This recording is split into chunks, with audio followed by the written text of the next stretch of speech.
and what we did behind the curtain. I used to think marriage was like a play you rehearse until the lines become your life. You learn the cues, you hit your marks, you trust the other actor to catch you when the scene turns rough. What I didn't understand, what I learned too late, is that some people never stop auditioning, even after the show opens. My name is Leo. I draw buildings for a living, the kind of work that rewards careful measurements and punishes improvisation. My wife, Arya, did not do careful. She did light. She sang in small theaters and large churches, in living rooms and bars, in any space that would let her set a room vibrating. When we met, she told me, laughing, that love was just breath held in someone else's lungs. I said I was a terrible swimmer. She said that was what she liked about me. Men who float can't be trusted.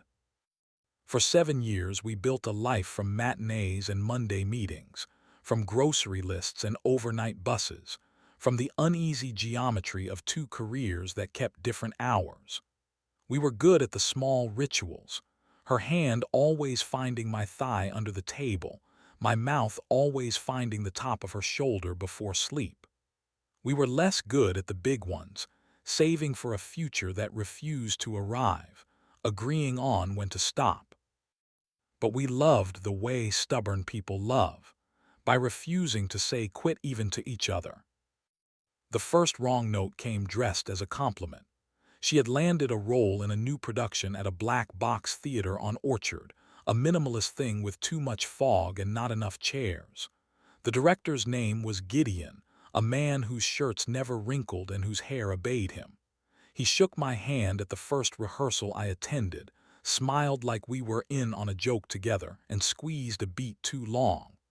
"You're the architect," he said. "I've seen your work." Arya watched him say it and bit her bottom lip, a habit of hers I used to worship and later learned to fear. Their show rehearsed at odd times, the schedule drifting like weather. Arya started coming home late and leaving early, bringing Gideon's phrases into our kitchen as if they were spices she wanted to try on our food. "Find the breath," she said, plating pasta. "Stop saying the words and say the space around them." When I asked if she'd be late the next day, she laughed. "We're teching until we don't hate each other."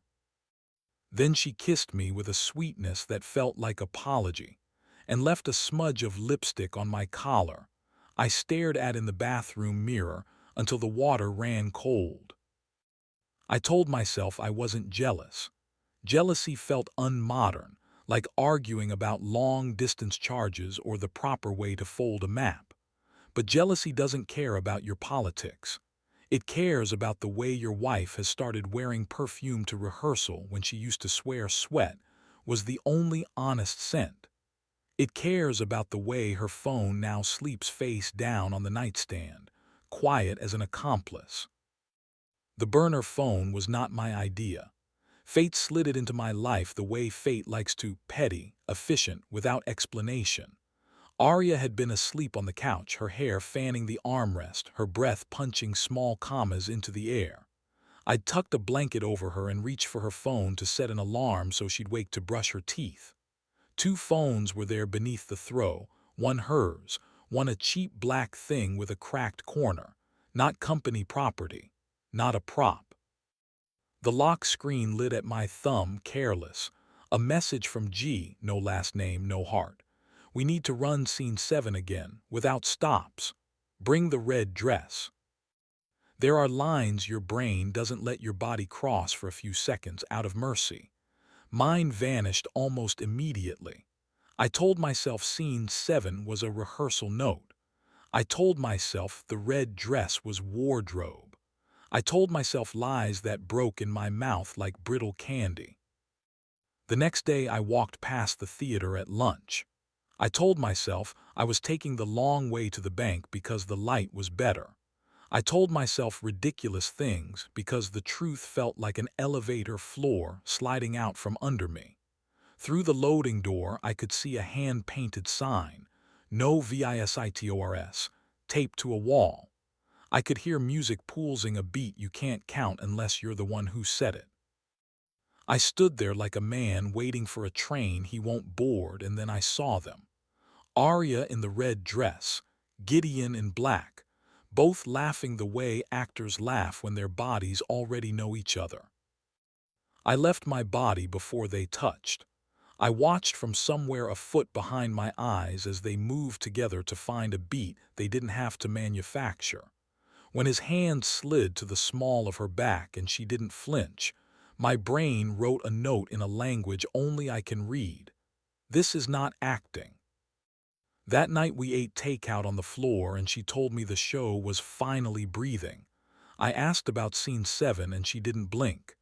It's ugly, she said brightly. It's about need. I wanted to ask whose. I wanted to throw my fork at the wall. I said instead, do you want wine? Which is how cowards sing. I didn't find Tessa so much as she found me finding her.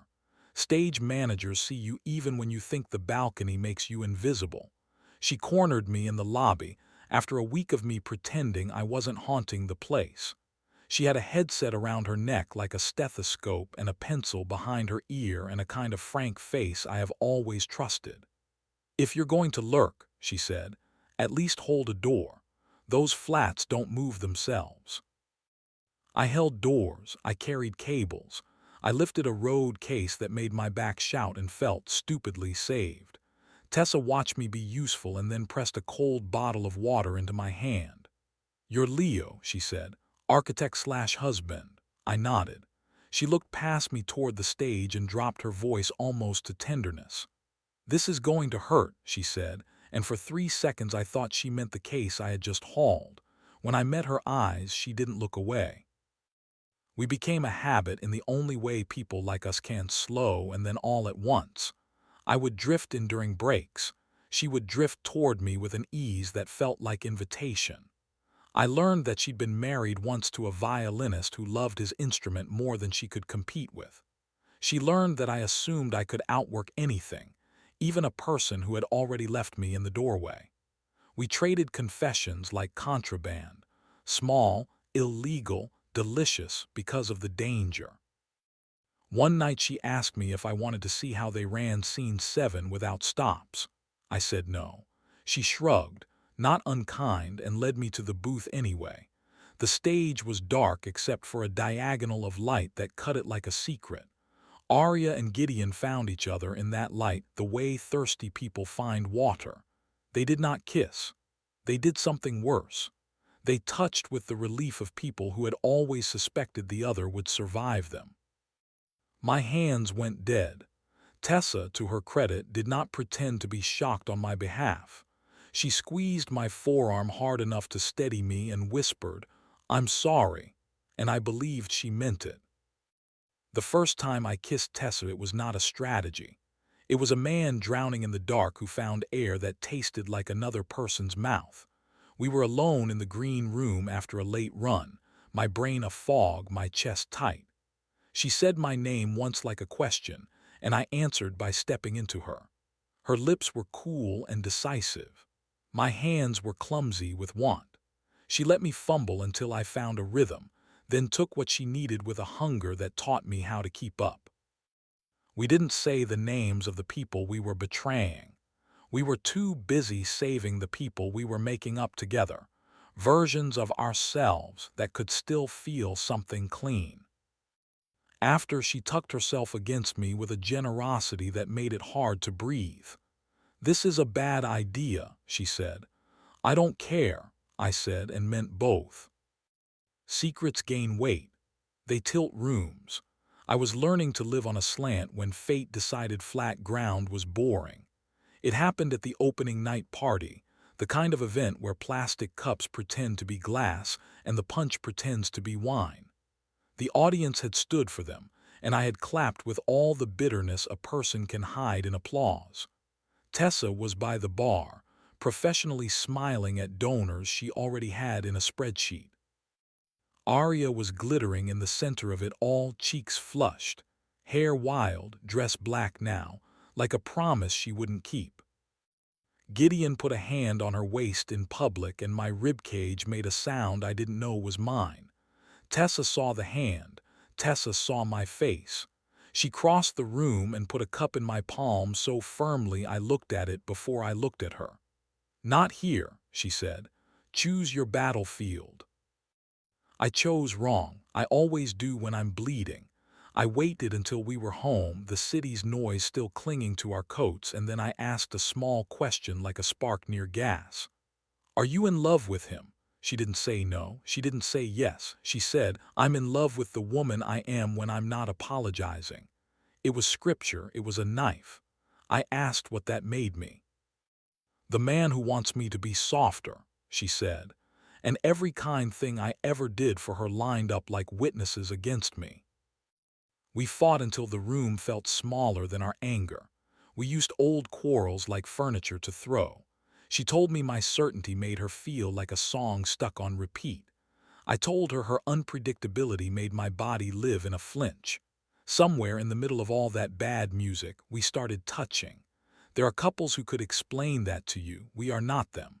Our hands have always known what our mouths do not. She grabbed my shirt, I grabbed her hips. We collided. Her breath hitched when I pressed her to the wall. My mouth found the hollow of her throat, that old geography. It felt like war disguised as worship and worship disguised as surrender. When I came, I bit her shoulder by accident, and she laughed and then cried and then laughed again. Morning made cowards of us. We talked too calmly and ate toast we didn't taste. She said the show would run 6 weeks, maybe 8. I said I had deadlines too. We pretended the problem was calendars. I didn't end it with Tessa. I told myself I would. I told myself endings like buildings benefit from clear lines.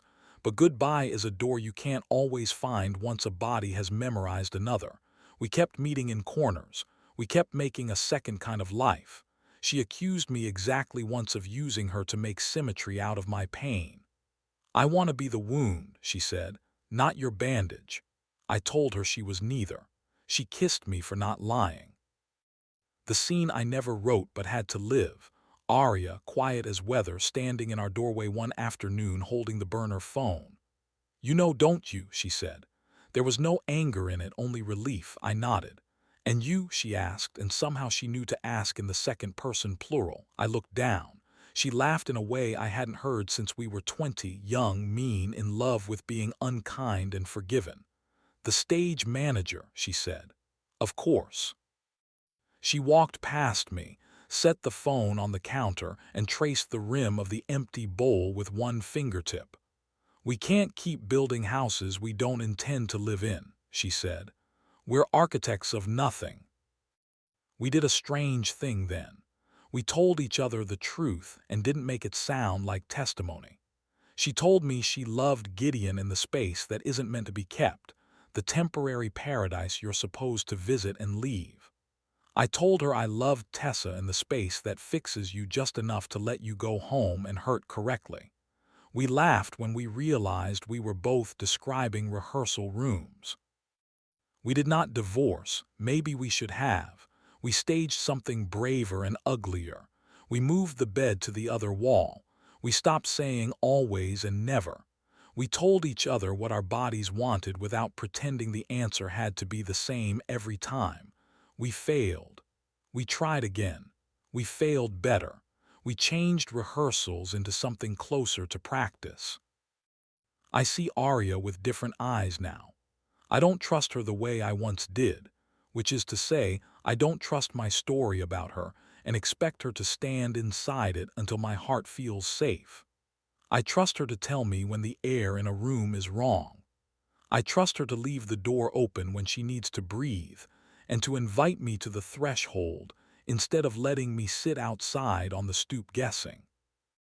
I still see Tessa sometimes. We didn't make promises after the show closed. We had coffee in the little triangle park where the city forgets itself. She wore a yellow scarf I wanted to steal. She said, "You look like someone who learned a new scale." I said, "I learned when to stop talking." She squeezed my hand as if that might stick. Aria's show transferred to a larger space uptown. Gideon sent us tickets like a man who believes he invented kindness. We sat in the dark and watched a story about two people discovering they were capable of burning down their life for a single night and then living with the ash. It was beautiful in the way dangerous things are when they're staged at a safe distance. When the lights came up, Arya squeezed my knee. I squeezed back. We went home and argued over where to put a plant we both kept forgetting to water. Later, we watered each other carefully and badly, and then better. If you're listening for absolution, I don't know the melody. I only know this. Behind every curtain is another room, and in every room are hands that do not always know the difference between surrender and escape. Sometimes you choose the wrong door and step through it anyway. Sometimes you stand in the doorway until the person you love turns and says your name like a password. Sometimes you get to keep the room. Sometimes you only get to keep the light. At night, when the city hum is a low chorus and the radiator ticks like a metronome someone forgot to switch off, Arya slides her foot against my calf to find the beat. I turn toward her and inhale the skin at her collarbone, the same place I did when we were new. In the dark, I can't tell if the breath I'm holding is hers or mine. I only know I'm still in the scene, and for now, the lines, however rewritten, are still ours.